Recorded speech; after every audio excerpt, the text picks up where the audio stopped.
ஒரே நாடு ஒரே தேர்தல்னு சொல்லி எடுத்துட்டு வரும்போது மக்களோட மனநிலை எப்படி இருக்கும் அப்படின்றது நீங்க எதிர்பார்க்குறீங்க? மக்களுடைய மனநிலை ஒரே நாளில் எல்லா விஷயமும் அமைஞ்சிரும் அப்படின்னு ஒரு பார்வை இருந்தாலும், இது நிறைய பாதகங்கள் அதிகமாக இருக்கிற மாதிரி ஒரு கண்ணோட்டம் இருக்கு.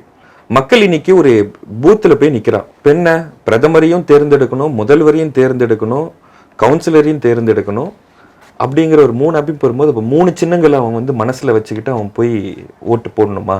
அப்போது இந்த நேரத்தில் ஒரு எம்பி கேண்டிடேட் பிரச்சாரம் பண்ணிக்கிட்டு இருக்கும் போது, ஒரு எம்எல்ஏ கேண்டிடேட் பிரச்சாரம் பண்ணுறான், ஒரு கவுன்சிலரும் பிரச்சாரம் பண்ணுறான். ஒவ்வொருத்தருக்கும் ஒரு அறிக்கைகள் இருக்கும், ஒரு தேர்தல் நிலைப்பாடுகள் இருக்கும். அது அந்த பூமி சார்ந்த விஷயங்கள் இருக்கும், தேசம் சார்ந்த விஷயம் இருக்கும், வார்டு சார்ந்த விஷயங்கள் இருக்கும். இதெல்லாம் பகுத்தாய்ந்து ஒரு நிலைக்கு வர்றதுக்குன்னு ஒரு மனப்பக்குவம் இருக்கு. ஒரு குழப்பமான நிலையில இது கொண்டு போய் சேர்க்கும் அப்படிங்கிற ஒரு வாய்ப்புகள் இதில் அதிகமாக இருக்கிற மாதிரி தெரியுது.